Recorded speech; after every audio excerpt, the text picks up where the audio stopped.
Like one of our core values as a team, it's thank you, thank you. We say thank you twice. I'm a Bible guy, so in the Bible, when Jesus wanted to make a point really clear, he would say it twice. And so we have this expression, thank you, thank you. And it's all about not just saying thank you, but showing gratitude. That was the one and only Mike Williams, CEO of Williams Media. This is the Creative Journal Podcast. I am your host, Andy of MMG Design, and you're listening to entry number 62 of the Creative Journal. So today's guest is one that I am so excited to bring to you guys. His name is Mike Williams, founder and CEO of Williams Media. It's a marketing and design agency founded in 2014. Over the last decade, Michael has grown the company into a seven-figure business with offices in Buffalo, New York, and Charlotte. He's also the co-founder of Target IQ and Houston Media, which is a small business website development firm dedicated to serving niche markets. And Michael's expertise spans from all things to web, design, development, sales, marketing. But in this conversation, expect to learn how to build a business without a clear vision, how to scale to seven figures without that vision, building a thriving team from scratch, why you don't need a grand plan to succeed, and the mindset shift that every business owner needs to hear. So from a personal standpoint, Michael is a big role model of mine. We actually had a super chance encounter on a call related to a potential project that still might be in the works. But just peeling back the onion and really just trying to be a sponge for information. And that's the whole goal behind the show, is to talk to people that I want to learn from. And Michael fits that vision perfectly, and he also provides value to this audience of marketers and business leaders as well. So if you're entrepreneurial, these are the kinds of conversations you need to be exposing yourself to in order to grow. And Mike has no shortage of business wisdom and knowledge that he's so generously shared in our chat. By the way, if you're a marketing leader or a business owner and you want to start your reading habit, the Essential Marketer's Reading Checklist, the best books on business and marketing that you can browse through, test drive, see if you like, included difficulties, page summaries, actionable quotes, and a link to the cheapest place online if you want to buy it and read the whole thing for yourself. Literally a place to test drive a library of all the most helpful books on business without having to buy it beforehand, and give you a chance if you want to see if you like it. First link in the description. Also check out Houston Williams Media will also be in the description as well. Thank you again to Mike for coming on the show. Without further ado, please welcome to the Creative Journal, Mr. Mike Williams. To just start by getting to know you a little bit, your story. We touched on it a little bit in our last chat, but you started kind of in an adjacent industry, and then now you have this, like, even just since I've done the deep dive after our last chat, really, like, seriously, really impressive sort of portfolio and brand messaging, and just like I even said, it reminded me of Notion, just the way everything interacted with each other, like that cleanliness and professionalism. So give us the backstory on Williams Media and your role in that. Yeah. So backstory on Williams Media really is I started it after working with an environmental contracting and remediation company. I was in a sales role, a business development role, for about 4 years. And as part of that experience, I was traveling around the country trying to, drum up business for the company, but I was using marketing materials that were developed by construction people. So you can imagine, what that looked like. And so, I'm a young guy at the time, in my early 20s, and I'm like, this is not, like, maybe this works, but I don't feel confident going into these, presentations and having these conversations with these materials. And so I really just was like, out of a need to be able to do my job well, I just started rebuilding some of that stuff. Now, I had no experience. I'd never done graphic design or web development. That really wasn't something I had my head on. I'm a musician, a skateboarder and a musician, as was all my childhood. So I guess I had like a level of creativity, but I never applied it to visual things. Okay. So I started, I got the Adobe Creative Suite. I started rebuilding some of these, marketing pamphlets, and redid the PowerPoint presentation. I mean, this was a long time ago. And then I ended up learning a little bit about branding. And so we rebranded the company and we rebuilt the website, and I learned WordPress, and I just kind of started digging into this stuff really out of necessity for the job I was doing. And then, one day I was kind of like, my boss at the time brought me into his office and was like, you probably could do this for other people. I was like, I never thought about it. You know, Mm-hmm. a lot of people have like these entrepreneurial stories where they had a dream to take over the world. Like I Yeah. was just like, I need to do something to earn money, you know, like, Yeah. and, Okay. and I was like, I suppose I probably could. So I started Williams Media in July of 2014 formally, and I retained them as a client and was kind of doing part time with them, and then part time kind of running the agency, trying to drum up business and whatnot. And then by February 2015, I went full time into the agency, and so really it was just me at the time. And it's been 10 years now. We've since grown into a team of about 15 people, and it's been the greatest learning experience of my life. It's been really hard. It's been really awesome. But yeah, that's kind of how things started. Yeah, dude, I love that. That was a good summary. Like, and the biggest things that stick out to me is like you didn't have the writing on the wall the whole time, and I think especially for, and I've talked to a ton of business owners and entrepreneurs and stuff on here, but like they never, a lot of like the most successful ones didn't have like the clear vision. It was just like, okay, like I found this is what I was good at. I added the most value in, and then they just kind of went in all on that one thing. Like when I was in college, I read this book called "So Good They Can't Ignore You" by Cal Newport, Okay. and I would highly recommend that as a book. But it was, and he's wrote like Deep Work and just several others kind of in the like the business owner like focus category. Sure. But it's like his main principle is that you don't like determine, it's a much more productive use of your time to get really good at the thing you're doing rather than constantly questioning whether you're doing the right thing. And so many people kind of like waffle back and forth on like what the exact vision for, especially in entrepreneurship, because you always have those false starts. It's like, should I be doing this other thing? Shiny object syndrome is so prominent, and I definitely experienced that a lot. But it's cool to see that from the beginning you almost couldn't fail because you didn't have a clear expectation of what you wanted it to be in the end. For sure. And I think that's the problem with people that go out trying to build a team or really shoehorn themselves into a niche, because it really objectifies like the standards of success. Like you have to take these steps to build this agency, but when you're kind of doing it yourself, and also like the complementary nature of like you were getting better at your job that you had while kind of building this, in succession with it. So that's really I mean, interesting. it was weird because like I didn't know that I liked business. I Yeah. come from a entrepreneurial family. And all of my 3 or 4 generations were all business people, but I never had any interest in it. And it was the weirdest thing. I was like I said, if you think about this, my dad is a business owner and a CFO, but very, very left brain, very logical, very analytical, very intelligent, very introverted. And then my mom is a jazz singer, very extroverted, very creative, very like in your face, really amazing, big personality. So I'm like in this middle, I'm like a blend of these two very like extreme people. Yeah. And so, but I naturally leaned more towards the creative stuff. And it's weird that I find myself in like this, I'm kind of like doing both of those things at the same time, where I'm doing this creative work, but I also like really love the analytical, intellectual part of business as well. And I never expected that. So really when I started, like I said, it was like, I'm trying to figure out what I even want to do with my life. I've went to university, and I worked different jobs and things of that nature. And I was like, this is something I'm enjoying right now, but I don't have some big grand future focus. It's like, I'm just going to do what's in front of me. And it's weird to think that like 10 years later, I'm still doing the same thing. I mean, I've learned so much. I've made a billion mistakes. I've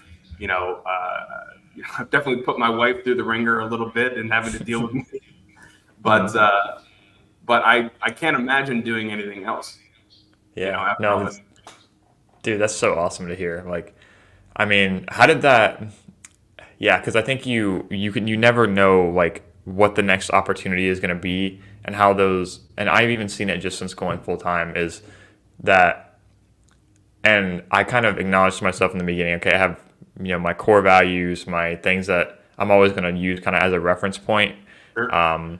to, and like in the beginning, that was very much just saying yes to everything. And I think from that, like having a core, like a cornerstone habit, they call it like James Clear, is something that creates a lot of downstream like opportunities because Yeah. if you don't, because you just make so many decisions in a day and it's hard to, it's so hard to have that like a 5 year plan because I've been asked that so many times. And yeah, it's cool to see that, you didn't tie your identity towards like the success and the failure of like building a business. It was just something that came up organically that you were, how early would you say that you started to have like the clearer vision? Like, okay, like I guess I'm building an agency. Was that kind of like the moment you shifted to full time? It's like, okay, this is the focus, or was the writing on the wall kind of in the beginning where it's like, oh, I can do this for myself? No, I mean, it really was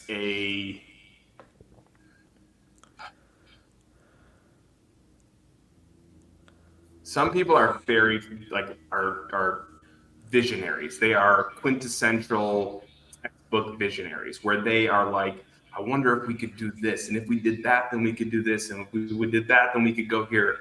I am not that way. I have, and for better or worse, I am very, I don't know if it's part of the way that I'm built or if I'm just irresponsible, could be one or the other or both. Yeah. I don't really look too far ahead, and especially up until that point. Like, I mean, I was 27 when I started the agency, but I wasn't like looking at like, what am I going to do for money or, in 10 years from now, or what's my 401k going to look like, or what are my investments going to look like? Or I really wasn't looking at any of that. I was looking at, can we do something today and can we survive today?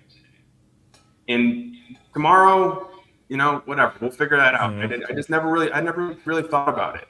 And I think as I've gotten older, like I have 2 kids now. I got married the same year that I started the agency, so I don't recommend that for anybody. Still happily married, thank God. But now that I'm older, I have more future focus. Like I'm thinking more about my kids and what like how to raise them properly and how to give them these balanced experiences and all that type of stuff. And even for my own life and for my wife and I, like I'm looking further in the future. But at the time, I wasn't looking at some crazy vision or some next step. What's this going to produce then? It was just like, I'm just going to do what's in front of me. Yeah. And I think that has caused me to not worry as much about financial things or where is all this going to go. Sometimes I see these visionary people, like I have a few of them in my life, and I'm like, man, I wish I could think that way. I wish I was this, textbook visionary because they're so inspiring.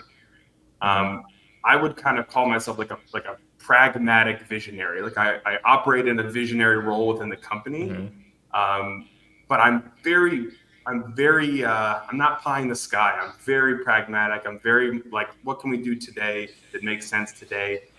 If that thing makes sense tomorrow, we'll get to it. But I think that's kind of how it was for me. I was able to just say, let's just do what's in front of me. Yeah. And I think that's years and it's worked out okay. Yeah, I mean, you strike me as a really self-aware person, kind of acknowledging that's how you operate. Because I would say, like, I'm very much the same way. Like, it's, and I've been asked before, like, what's your motivation if you don't have like a clear vision of what you want success to look like? And I'll ask you, like, what would you say your motivation is? I mean, I have my answer, but if you don't have like that ideal vision of your 5 year self, then what is the motivation to get up and put yourself through the grindstone every day? Yeah, I mean, the motivation for me initially was like, what could I give myself to that makes me excited? So I didn't like when I started, it was like I needed something to do, but I've never done anything that I don't enjoy. Like when I was in school back in the day, it was like, I did terrible in school because I didn't enjoy it. I didn't see the application for it. Now I could be in spreadsheets all day, doing math all day because math is cool when there's context for it. Math for no reason is like, this sucks. I hate this. Yeah. So Yeah. what motivated me initially was like, I loved creating things, and the fact that I could create something that could help somebody else. Well, I mean, that to me was like, this is fantastic. I love this. This is wonderful. And so I think like when I started, I remember distinctly, and I remember where I was sitting. I had this thought that like behind every business is a business owner. And that business owner started because they had a dream. They were imagining something that they wanted to do, some change they wanted to affect the world with, some product or some service that was going to help somebody. And I thought like what I want to do is get behind those people. I don't want to just work for small businesses, or I don't want to just have a niche of we work with professional services firms or manufacturing companies or whatever, because behind each of those companies is likely one person or a couple of people who have taken this incredible risk. And I also know what it feels like to do the same thing. And I know what it feels like for me to have somebody come alongside and, encourage me when I've had a sucky day, and to believe in what I'm doing, even when I don't know that it's going to work, and to work really hard to make things happen for me. Like I'm talking about like my team members and stuff like that. So I was like, I want to be that for our clients. I want to be the person that believes in them, that encourages them, that helps them push their thing forward. And I really think at the end of the day, that's what motivates me to do what I do. Yeah, It's not necessarily the like, yeah, I want to see, I love seeing dashboards with money made and leads, tracked and all that. That's all fantastic. But at the end of the day, like there's people that are impacted by those numbers. And the business owners, for example, their families, their kids, their communities, what they're able to do as a result of this thing happening. To me, I'm kind of like, I always have those things in my mind, because it's never just about business. There's always a people component to what happens when a business does well or does not do well. And I want to contribute to other people's businesses doing well, because I know what that affects in the lives of individuals in their world, if that makes some sense. Yeah, dude. So you start to see like you said, applying context to like actually doing work. So you start to see like how it's no longer objective numbers on a spreadsheet. It's actually the profit from the design, from the marketing strategy, whatever it was that influenced those changes, and then you're just checking on that. It's becoming real. It's becoming realized in real life, and it's so hard because you can kind of, when you're doing that in school, you don't see like the finish line to it. You feel like it's doing it just for the sake of getting it done. Right. But when you actually start to see like the impact of it, when you start to get feedback from it, and I think that's like for a lot of like solopreneurs or business owners who like are maybe just getting started, is that you don't apply that context. You don't apply that context. You're just very like checkbox driven. Like these are the steps I have to take in a day in order to reach this objective goal in the future. For sure. And especially like the task you just said, like finding new things in the business that you initially didn't attach to your like personality, that you found that you enjoy now that you apply that context to it. And I'm very much like experiencing the same thing, like especially with finances and taxes and learning all this stuff.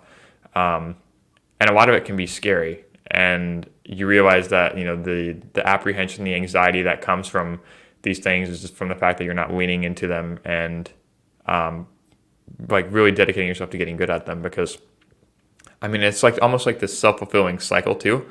So this is where you start to have a small win, and then you're like, okay, like if I can accomplish this in this area, what else can I accomplish, And it's just like constantly pulling at that thread, and you branch into all these other areas of, becoming a business owner, and even especially with design too, you get into adjacent like creative logo branding, and then it's like apply it to a website, and then website ongoing to a marketing strategy and social media and so forth.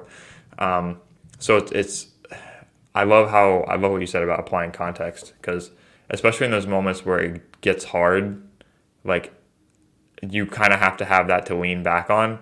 And I think for maybe the people that are visionary, it's that ideal self. It's them in the Tesla and the $5,000 a month apartment.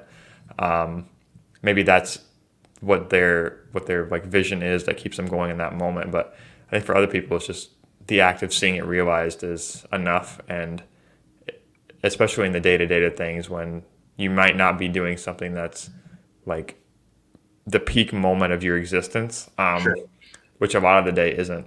And being able to the ability for that to be enough, I think, is a super powerful thing. No, I But agree. I yeah, agree. yeah, man, so many good things. But how and we kind of touched on this already, but like, how has your roles and like what you enjoy doing during the day changed? I know like a lot of people start from different ways. So you didn't even start in creative. You started with probably the most the most important piece, which is the business development side. And like transparently, like a lot of people start in creative. This is kind of my story, but you start in creative, and then you have to learn the business side of it as you go. Sure. So how have your roles changed from being the person that fulfills to more so the person that's working on the business and not so much in it? And what was that transition like for you? I know it's a big question, but what Yeah. does your day to day look like now? Yeah. So I mean, like I've always been in a sales role, but initially I was selling and doing most of the work. Um, but the issue is that I've never worked in an agency, so I had no context for like process or really anything else. Like honestly, to be honest with you, like for probably the first year, I didn't even know that what I was doing was called an agency. Like, this is how clueless I actually was. Like Yeah. I was like, we do design stuff and build websites. Like I didn't know that people called what I do an agency. So then somebody mentioned it like in passing, like, oh, this is Mike. He runs a creative agency. I'm like, is that what I do? And then I started saying I run a Yeah. creative agency. Yeah. It's like, oh, And I so guess I that's me. was so clueless. I was so clueless. Um, but I think having to build everything from scratch, it helped me to feel like I built a lot of grit in us, and it took a long time. But I think as we've begun to bring on other people, and like the first few people that I hired were interns right out of college. So like my director of operations, John, he interned with me when we were like a couple of people. Like one of the people was my sister who was doing like office administration, kind of like some project management stuff. And then another guy I had who knew how to fiddle with WordPress sites. But John came in as a college intern, so he didn't have any agency experience either. And now he's built, just hundreds of processes and procedures, and he manages all of our web and creative team. And really, I mean, he functions very much as like a chief operating officer. But like I said, neither of us knew what the heck we were doing at the beginning. And so we had to, obviously a lot of the role initially was sales, doing the work, but also figuring out how to process through that. And then as Yeah. we began to roll out new offerings, especially as we moved into digital marketing, which was by far the most challenging thing for me because I'm not a digital marketer. Don't tell my clients that, but I mean, I'm a designer. At least I Yeah. did design things. I don't even know that I would call myself a designer. I had designed things for a few years and was pretty good at it. But Yeah. Yeah. I'm also like a Dude. businessman, and a part of the strategic part of like digital marketing, I ended up really falling in love with, and how that paired with design and communication and sales. Like I loved that part of it. So I naturally kind of evolved to this, marketing director sort of role that I really still in a lot of ways sit in that seat right now. But thankfully, like our web and creative team, which John oversees, is outstanding, and our core team members are, they've taken ownership of really that whole side of the business. And if my team members are listening, I'm talking about John, Sebastian, Ellen, and Laura, just so we're clear here. And I love that stuff. Like I love the creative part of things. I love the visual stuff. I love the messaging and the communication stuff, but I'm not as involved in it as I used to be. But it's super fun to see what they create without my involvement. Like they'll come out with something that's absolutely incredible, and I'll see it once it's being presented to the client, and I'm always like, "Oh, this is great! I can't believe this stuff is happening, and I'm not even doing it." Yeah. Most of the time, it's way better than what I would ever come up with. So like I'm pumped about that. And then like Yeah. my role now is like mostly sales and like business, kind of making sure the business is functioning properly, but it's mostly sales. And it's really, like I said, that kind of marketing director role where I kind of fell into it out of necessity, but, and you're never going to catch me like running campaigns or doing the work of SEO on a client account. Like this is not what I do, but most of the strategy and overall definition of what we do to help our clients starts with me. And then I've been fortunate enough to have some really amazing people in marketing roles on our team to really take the strategic stuff that we come up with the client and then really begin to implement that and make it work. Mm-hmm. Yeah, dude. And I hear, and you always kind of have to draw that line. For me, it's like there's there's that line between action and learning. Like you can interview and even like the most successful. That's why it's such a green light to me that you're just like, oh, I kind of, I built this thing as I went. I didn't have this grand plan, which I think like subconsciously in our minds we always have.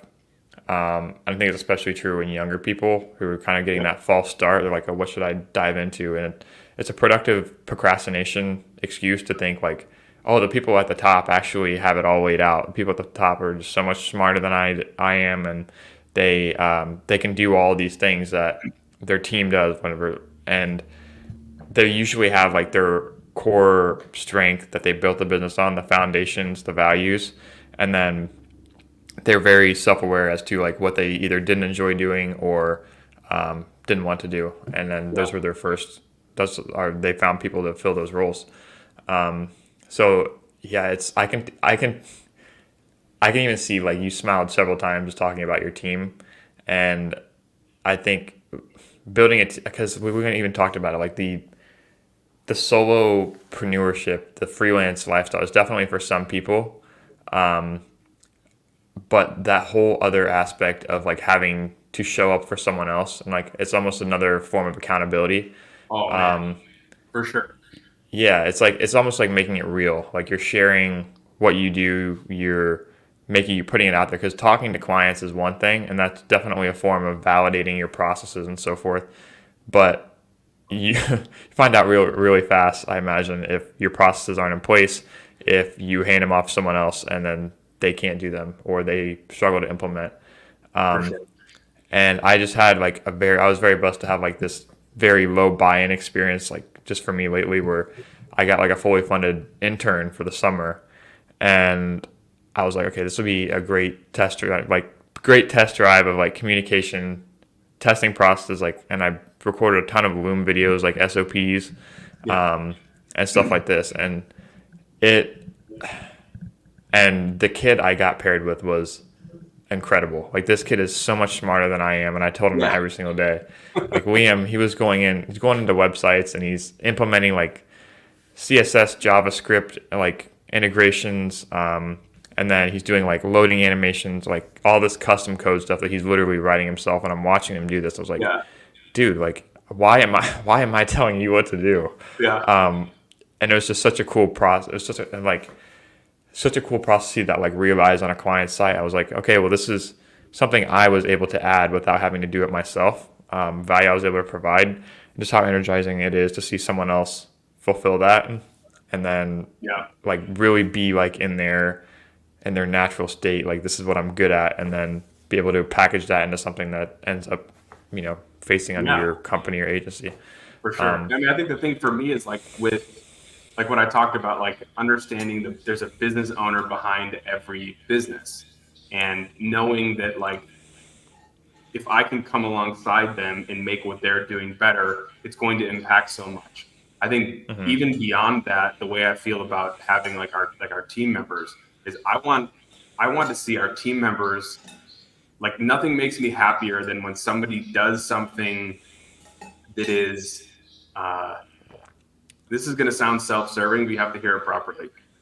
When they go above and beyond, not because they're like trying to like brown nose me, because my team, they all know that I love them, and I'm really not a tough guy to work for. I really don't think so. I'm pretty forgiving, pretty low key. I don't cuss at people. I don't raise my voice. I'm pretty low key, and they know that. But when they go above and beyond to do something either for the team or for our clients, I'm like, this is amazing because that means you love it. Yes, it means you did. Yeah, it means something, and it also is like serving a purpose. It is so exciting to me because it's like you're in the right spot. Like you're doing all this extra. You're putting your whole heart into it, and when you see people who are passionate they are the people who do the best work. Whether they're the best right now or not really doesn't matter. If they freaking love it, they're going to be amazing at it. And I Yeah. have a few people that I'm thinking about in my mind right now on our team that are just like, they continuously are like doing more than even what I ask of them. Uh-huh. And they're not like doing it to like show off or like let everybody else in the team know like, look how great I am, or even to say, hey Mike, look how great I am. They're just, Yeah. it's like coming out of their heart. Like they just have to be excellent. And when you see Yeah. people doing that, you're like, you are priceless. Yeah. Like, Yeah. once again, don't tell my team that. I gotta balance the Oh, books here. But they'll be listening. They'll be listening. but you know what I'm saying when I say that? It's like Yeah. when you see people who love what they do, they give an X factor to the end product that you couldn't pay enough for. Yeah. It's like, it's just labeling it as like curiosity and passion is such like a blank term for it. I almost feel like, because like I had the exact same experience where and I would love your advice on like how you implement like testing people in different areas, like giving them different tasks and kind of keeping tabs on what they enjoy the most Mm-hmm. and making that more the future, because you can straight up point blank ask someone like, what do you enjoy doing the most? And it's not going to be the same thing. It's like for Liam, it was, and I could tell right away, like he worked for 11 hours one day doing this custom code solution, and he didn't get paid for it at all. I saw how long he worked, and he was just digging through it trying to get like the scroll animation to work right.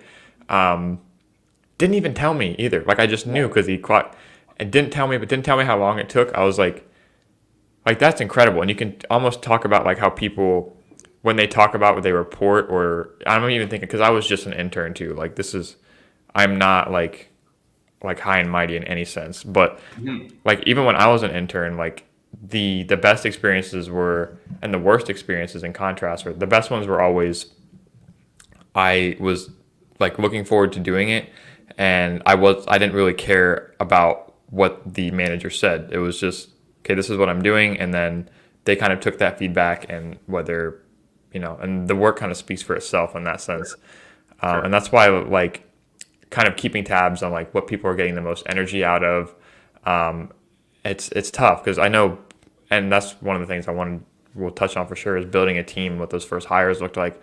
But I think and obviously I haven't had a breadth of experience, but it sounds like when you get it right, it is very fulfilling. But I know it's very difficult when you get it wrong, or Sure. there's trials and tribulations and communication issues and so forth. But has there Totally. ever been like, I mean, you can get as transparent as you want, but has there ever been like a lesson that you're like particularly grateful for, whether it's in building a team or building the agency, where maybe it was like really hard during the time and maybe awkward, or communication was faltering, and you closed the laptop at the end of the day and you're like, that this is a tough time. I think we all know what those are like.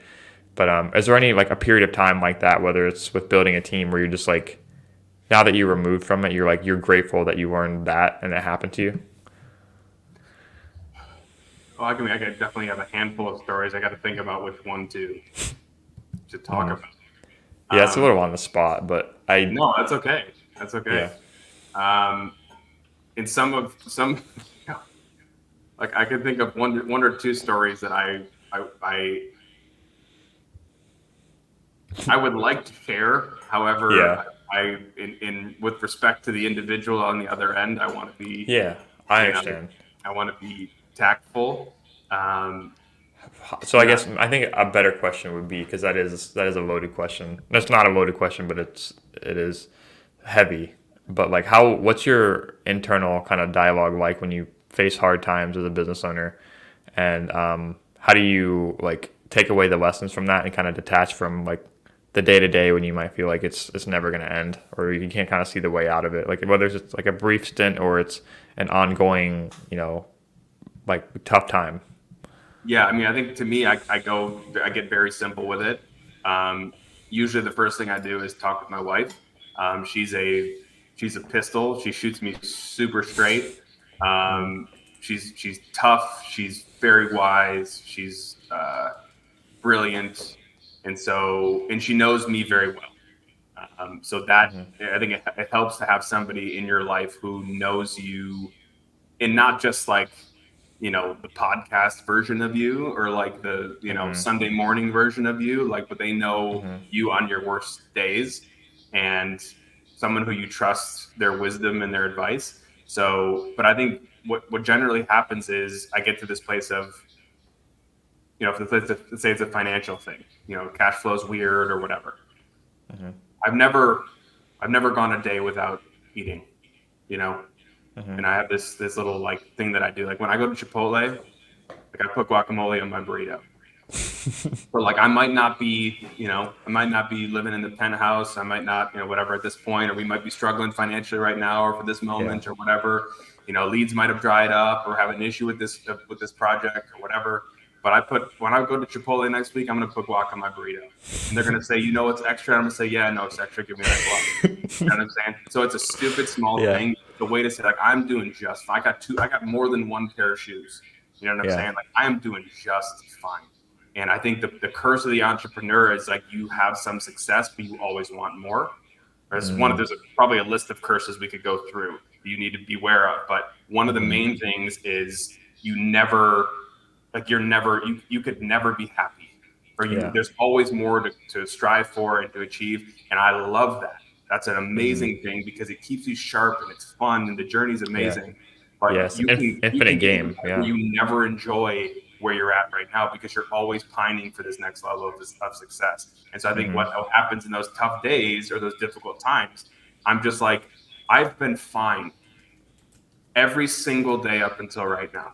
I've never gone without eating. I always have a pair of shoes. I always have a roof over my head, and I think that is a humbling position to be at. It kind of brings me back down to reality, and it also stops me from thinking about the future. It gets me in right now. Like, I'm good right now. And who knows what happens tomorrow, right? I've had so many days where, like, even this week I had something that happened. It was like, I wasn't expecting this to happen, but it was a huge change and very, very positive, exceedingly positive. But I wasn't expecting this to happen. I didn't know it was going to happen. And so I think we are always, like, as human beings, we want to have a perfect idea of what the plan is, what the path looks like, what are going to be the signs that we're close to, the next stage or the next level or the next whatever. And unfortunately, we don't get that. But if our attitude and our mindset isn't, if we weren't looking for those things, we're always like focusing on what's not right, we're going to miss those things when they come. We're going to potentially even disqualify ourselves from those things that are like trying to make their way to us in a sense. Yeah, it's perspective and like being able to cultivate like some sort of presence, like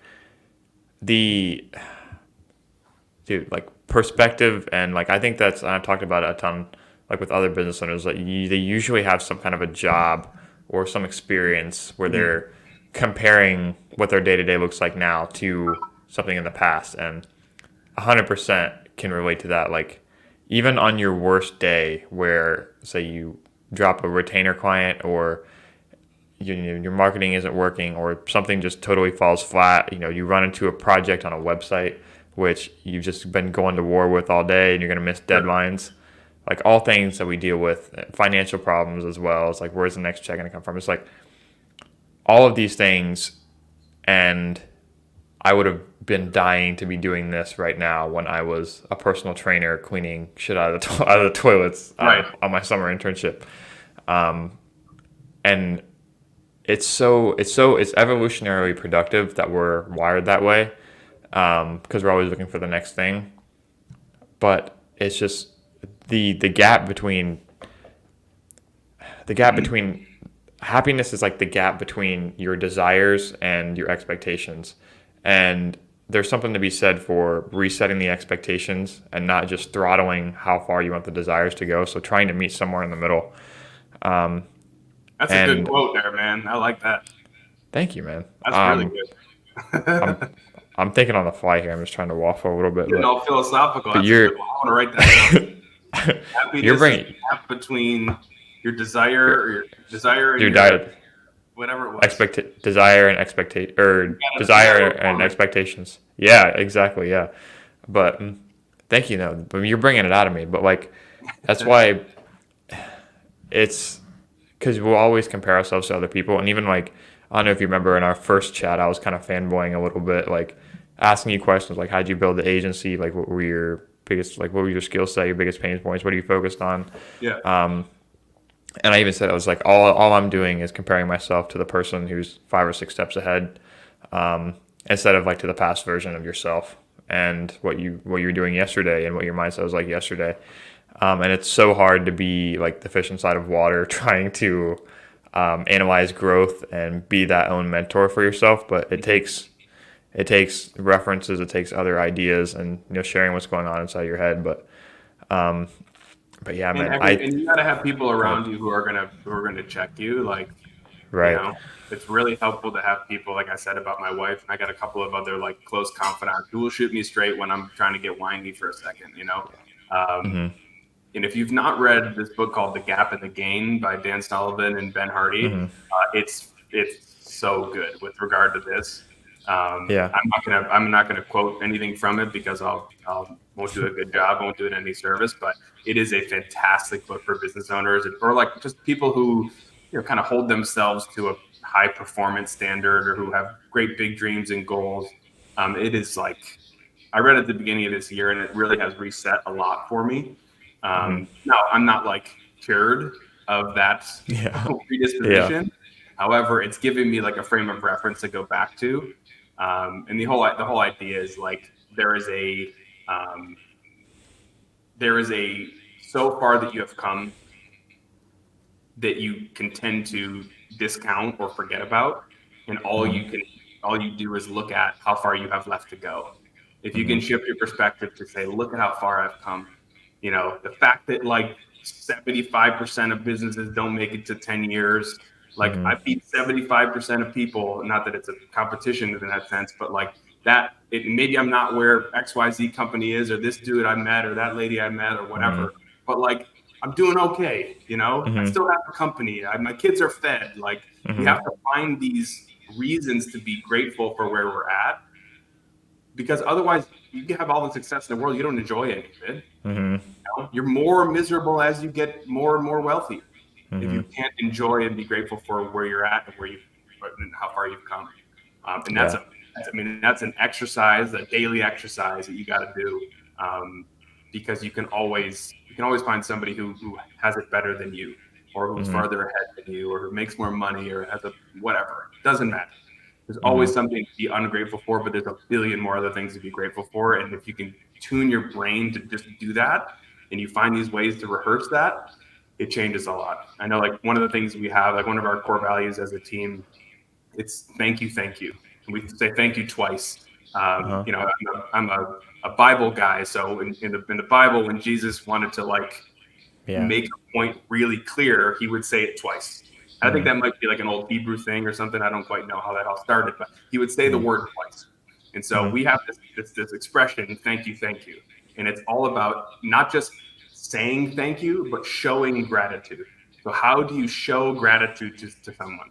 And so every week we have a Friday call with our team, and on that call you talk about something that you are grateful for in your personal life, something you're grateful for in your professional life, so something something you've worked on, the client experience, whatever. You give a high five to a team member, and then we generally have a core value focus for the week, where we're kind of like digging into one of our core values, and we have like an action step to apply that for the week, and so we kind of talk about that. But I am so I'm so convinced that if we can figure out the gratitude thing, we can do better work and just live happier generally. So that's kind of the question. Yeah, man. That's it's like the curse of high performers, and then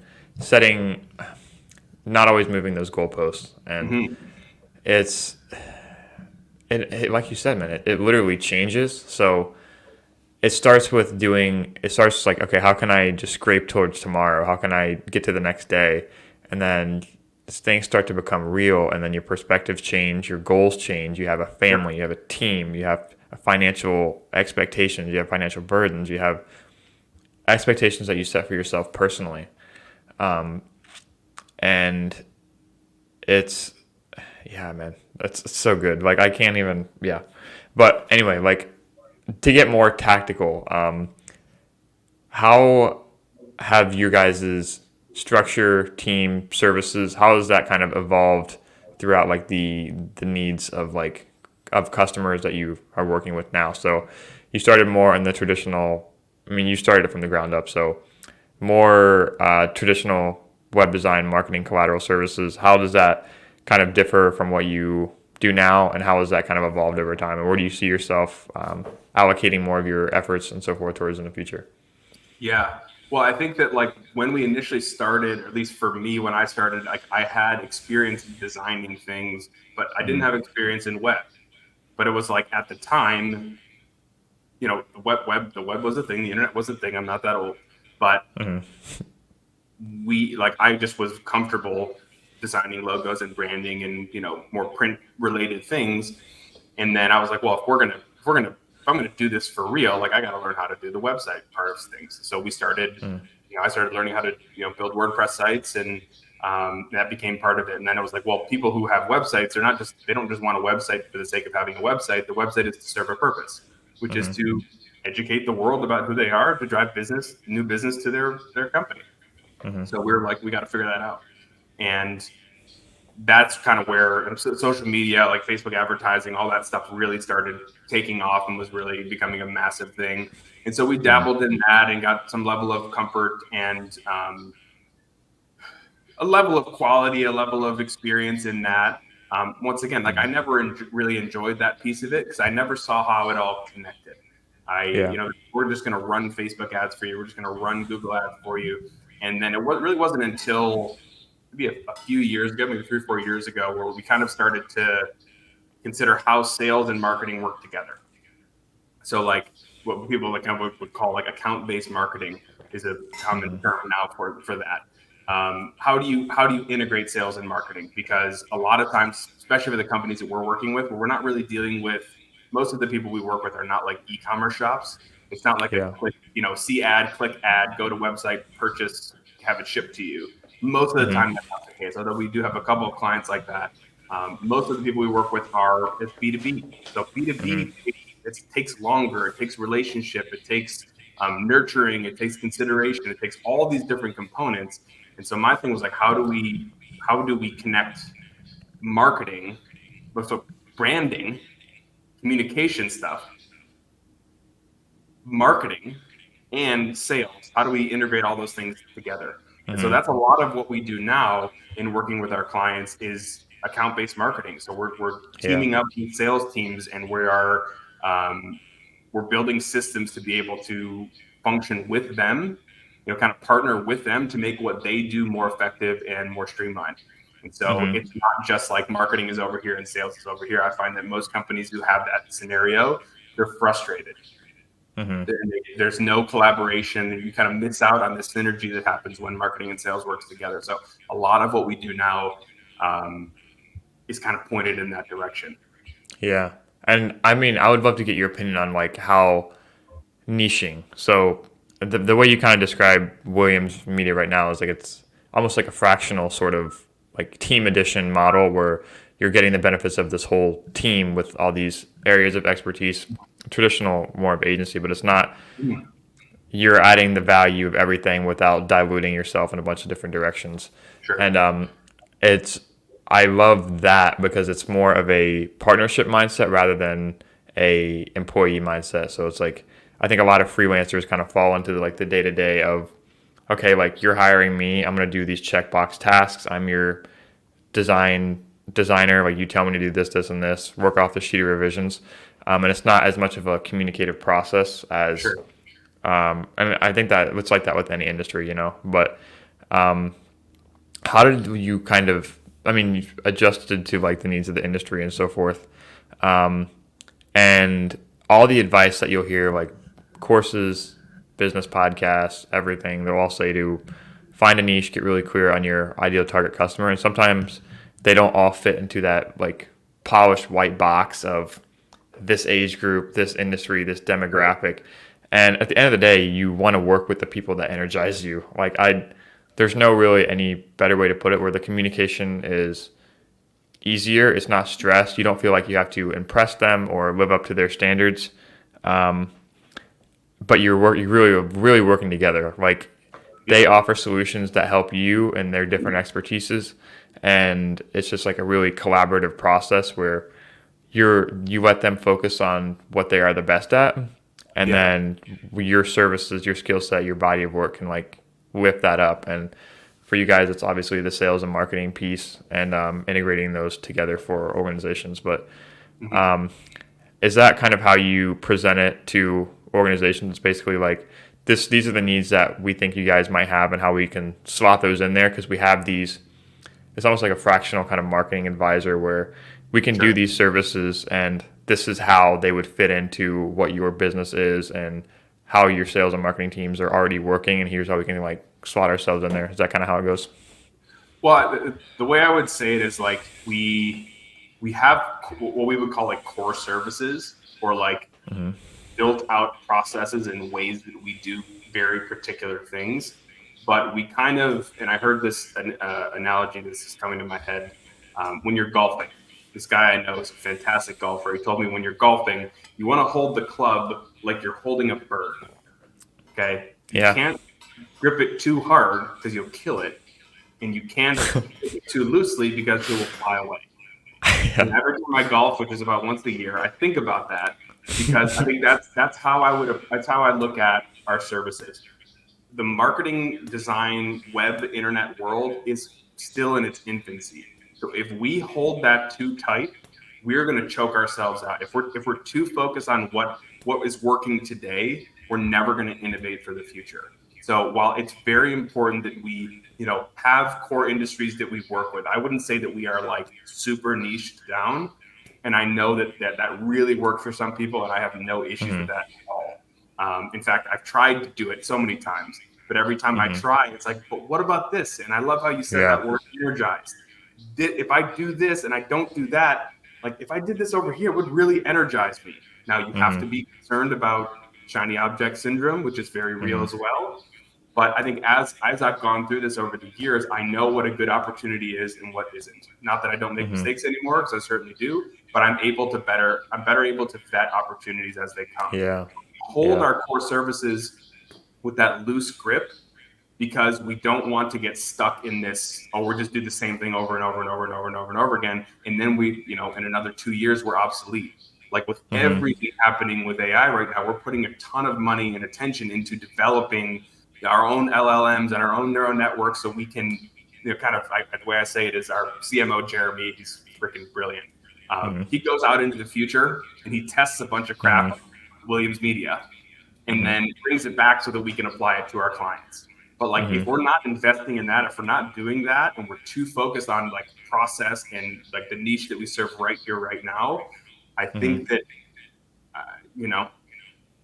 I would be concerned that we would choke ourselves out, that we would not have business to tend to, because we were too focused on like the thing that we created. We kind of held it like as like an idol, that it was this, perfect thing that we couldn't veer from. So while I do think it's important to have a focus, I think you do need to, especially in our world, and I think maybe other industries it's different, but just as well as I do, in the internet world, things change every single day. I mean, think about it, a year ago, 18 months ago, we didn't have ChatGPT. That wasn't even a thing. There was that didn't exist. No one was writing copy or writing contracts or, building websites with a click 18 months ago. Now what is possible, and the stuff that Jeremy's working on, which I can barely wrap my mind around, it's unfathomable. But if we were holding too close to our way of doing things, we would be missing. So anyways. I think that mindset like really fits kind of your personality and what we talked about earlier. You were able to kind of prospect what's to come and be excited about it, and also at the same time, you're not stressed about it. You have your finger on the pulse of what's going on, and you're investing time and doing due diligence into being prepared for it and implementing it into the agency now. But because of your nature of not having the perfect vision and the writing on the wall beforehand, and not like living up to this, not being too set in your ways, it's like strong beliefs but loosely held. So you're very set on your core values, but how those get realized in your services or your processes or what the team looks like in the future, that could be interpreted many different ways, and maybe offering this service and implementing these things as we go, if it serves our people and it's allowing us to do more of our work, then for our clients to get more value out of it too, like it's nothing but positive. So Sure. Let me make it just a quick correction, just for the sake of being honest. I have moments where I'm very stressed. That's it's fairly normal, but I will say the only time that I get stressed is when I get out of that, I've got what I need for today sort of mentality. When I start acting like a grown up and I start acting like I need to be responsible and I've got all the stuff to carry and whatever, that's when the stress comes. But if I go back to the way I was when I started, where it was just like, I'm just going to take this day by day. I'm going to figure it out as I go. I'm not really worried about it, which I'm sure felt stressful at the time. But when I look back, I was like, oh, it was super easy, Yeah. But when I get to planning into how is this going to happen, rather than just do what I'm supposed to do today and retain the values that I have today, knowing that those things are going to pay off tomorrow, that's really the sweet spot. Harder, it's easier to say than it is to do. Yeah. But I feel like, for me at least, if I can stay in that sweet spot, it's much better for me. Yeah, and it's so hard to do because it's that self-awareness piece of knowing what creates that mindset of balance, which I don't even love the word balance because I think it looks different for everybody. Sure. But it's keeping a pulse on the inside, as well as how, like, what you're saying affects other people, and it's so tough to do that, man. But dude, like, seriously, this is the highlight of my day. I want to be mindful of your time. But yeah, what are something in the next week, the next month, something in the short term? Because I learned that's how we both think. But what's something very top of mind, present, that has you excited? Like, what are you jumping to get out of bed for in the morning? Well, this is not related to business, but my son is he's 6 years old. He's 5 years old. He's going to turn 6 next week, and he gets his purple belt on Friday. He's doing Taekwondo. Okay. Friday, so I'm excited about that. The other part of it is that for his birthday, we're going to go to Great Wolf Lodge, which is like an indoor water park situation. So I'm looking forward to that. I guess professionally, we just brought on a new client, or I guess folks we've been working with for a while. They're in the medical device space, and we just kind of penned a deal for a new kind of more expanded scope of work than what we were doing previously. So I'm very excited about that. They're awesome people. They've got a fantastic batch of products, and I'm really excited to just kick things off with them. So can't say much more than that, but it's going to be great. So I'm looking forward to that. Yeah. New challenge. It's a new, it's going to be fun. I'll say it that way. Yeah. Dude, that's awesome. And I like to end on kind of like a high note like that, because you can get so touched on. We got like a little bit philosophical as far as, business ownership and the deep side of like how we're prospecting all these things. But staying short term and top of mind is like, I think that's what life is like you have these small moments and the foreseeable future that you're looking forward to and preparing for. And then those just kind of stack on each other. And that's what, getting the most out of those and building those over time is kind of what makes a fulfilling life, I think. So, I like it. And also just like giving yourself credit, like taking a moment. Like, I had a call right before ours that went really well, and this could be like a big project. And instead of just like, okay, got to get ready, you got to, go take a walk, get food ready, I have a networking event at 5. Like, instead of like, okay, like take 2 or 3 seconds and think like, wow, there would have been a time where that was like the highlight of my week. And totally.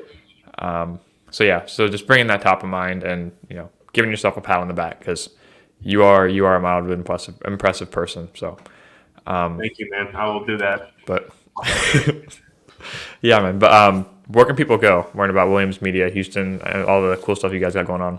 Yeah, so you can go to our website, williamsmedia.co. That's our agency website. And then our small business service website is called Houston. You can see it right there, HUESTON.co. And there's all the Instagrams and stuff like that if you want to go check us out on socials.